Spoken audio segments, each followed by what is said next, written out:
Olá, saudações literárias. Eu sou Marcos Vinícius Gasques, o Bicho de Prata, e eu estou aqui hoje para falar de um livro que tem um título bastante provocativo contra a Amazon, do Jorge Carrión.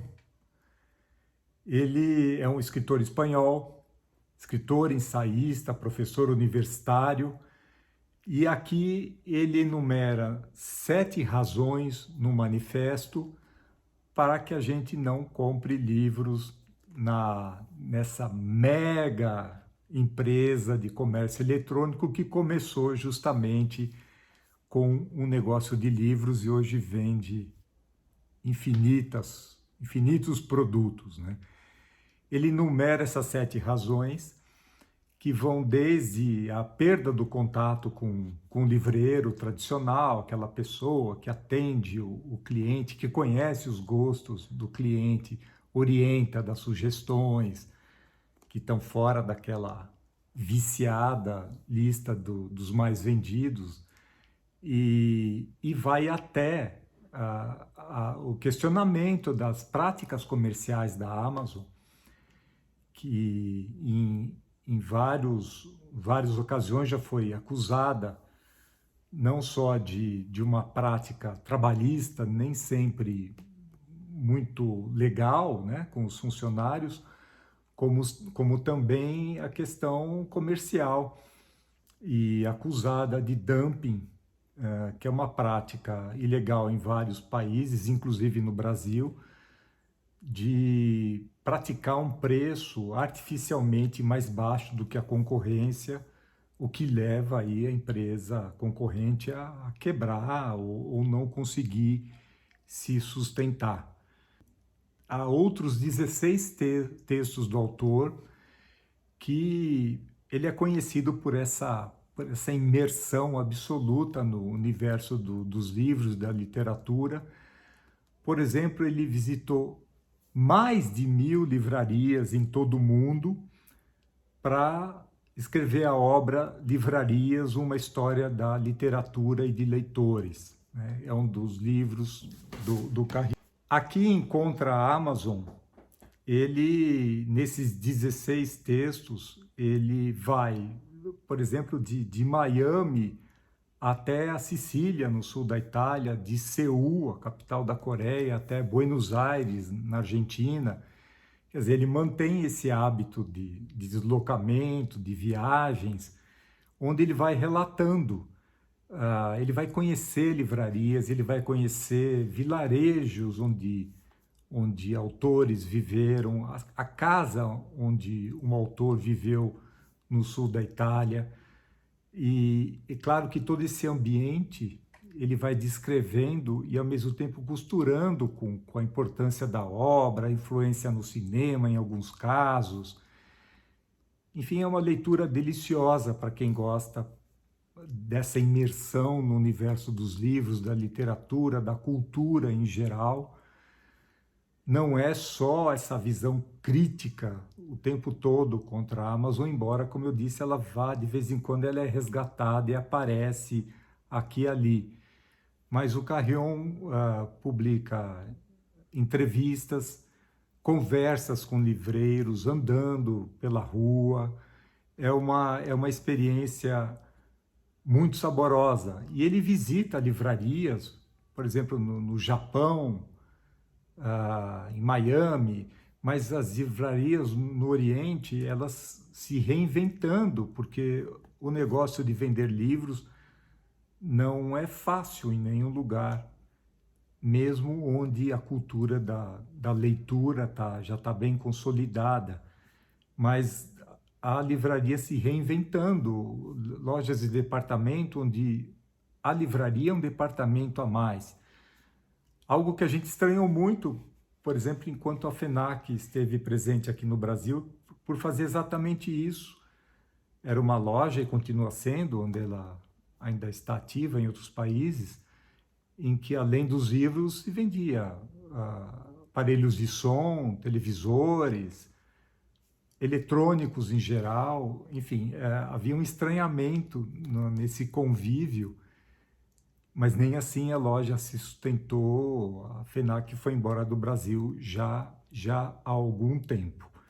Além dos textos do Carrion, há uma introdução do Tadeu Breda, que é o editor da Elefante Editora, um dos editores, um dos responsáveis, inclusive um dos dois tradutores desse livro, ao lado do Reginaldo Pujol Filho, em que ele explica as razões que o levaram a bancar o lançamento desse livro aqui no Brasil, que, claro, tem um título altamente provocativo com relação à empresa, uma das empresas que mais vende livro no mundo hoje, em que ele se justifica justamente invocando a dificuldade de uma pequena editora a enfrentar a concorrência da mega empresa. E ele afirma, por exemplo, que ele, antes, sem que ele tivesse vendido livros diretamente para a Amazon, ele viu livros da editora Elefante sendo vendidos por um preço que ele não tinha condição de bancar, enquanto a editora que publicou o livro, né? Isso porque a Amazon tem acesso, claro, naturalmente aos distribuidores e pratica o preço que ela quiser. E, bom, esse texto do Tadeu Breda abre o livro, vem os 17 textos do Carrion, mais dois apêndices.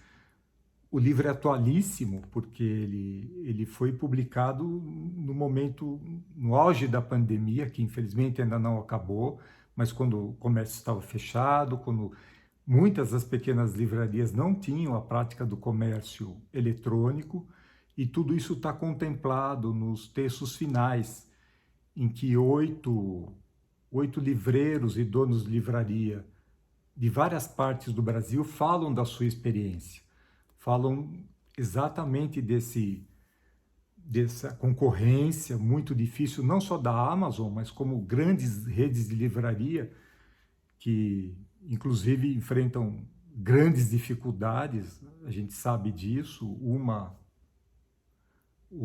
praticamente fechou, e, enfim, elas também relatam um lado positivo, que é a reinvenção da livraria enquanto um espaço cultural. Não só esse lado muito benéfico, muito bem-vindo do contato com o público, né? Mas também a possibilidade de oferecer ali um ponto de manifestações artísticas, culturais, música, reunião de clubes de leitura. Então, tudo isso faz das livrarias não só um negócio, mas um ambiente cultural que comércio eletrônico nenhum é capaz de reproduzir, né? Há também um artigo muito bom da Ursula K. Le Guin, uma autora recentemente falecida nos Estados Unidos, muito conhecida por sua obra de ficção científica, bastante questionadora de hábitos, né? A mão esquerda das trevas, a mão esquerda da escuridão, depende da tradução. Os Despossuídos e outras obras são muito questionadoras do comportamento humano nosso, né? E mesmo as questões sociais estão presentes na obra dessa autora, e aqui ela faz um texto bastante forte questionando, pedindo para as pessoas não comprarem seus livros na Amazon. Bom, o ambiente de uma livraria, de uma pequena livraria, ele já é por si insubstituível. A conversa com o livreiro, com o dono da livraria, também é insubstituível. A indicação que ele pode dar, que ele tem condições de dar, algoritmo nenhum tem possibilidade de reproduzir. Então é isso, esse olho a olho com o livreiro, essa frequência das livrarias, pontos culturais, ou não, nem que seja só livraria, mas é um ambiente insubstituível. E eu acredito que essa é uma batalha dificílima, né? Se vender livros no Brasil nunca deve ter sido muito fácil, hoje está especialmente difícil. Não é só a Amazon, hoje a atenção das pessoas está dividida com a televisão, o cinema ainda, mas os videogames, né? Há muito apelo para dispersar a atenção das pessoas que acabam preterindo a leitura, que é um hábito, mas não precisa ser individual, pode ser coletivo, pode ser uma leitura compartilhada, mas esse é um hábito que ainda está se formando no país. Enfim, muita coisa concorre com a atenção que deve ser dada para uma boa leitura.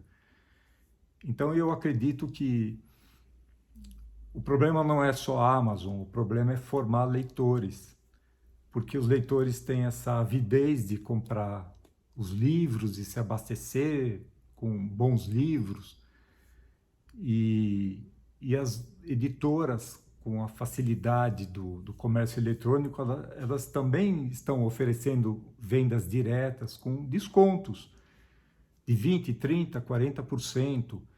Existem feirões como o da USP, alguns dias, uma vez por ano, em que os livros, as editoras vendem direto pela metade do preço. Então, a concorrência com as livrarias também é feita dessa maneira. Me parece que o ecossistema inteiro precisa de uma solução alternativa, talvez. E o que acontece? Eu entendo que é uma missão nossa, de quem gosta de livros, de quem gosta de frequentar livrarias, de quem gosta de ler, de convidar mais pessoas para esse universo fascinante. Então, dar um livro de presente para o filho, para o sobrinho, para a sobrinha, ler junto, né? Convidar pessoas para esse mundo é um convite, o melhor convite que a gente pode fazer. Para quê? Para que o universo de leitores cresça muito, porque ninguém vai conseguir derrubar a concorrência da Amazon, mas a gente precisa ter muitos leitores, todos eles consumindo livros das pequenas livrarias, onde, como eu falei, o ambiente é insubstituível. É isso que eu queria falar sobre contra a Amazon, a favor dos livros, da leitura, dos leitores.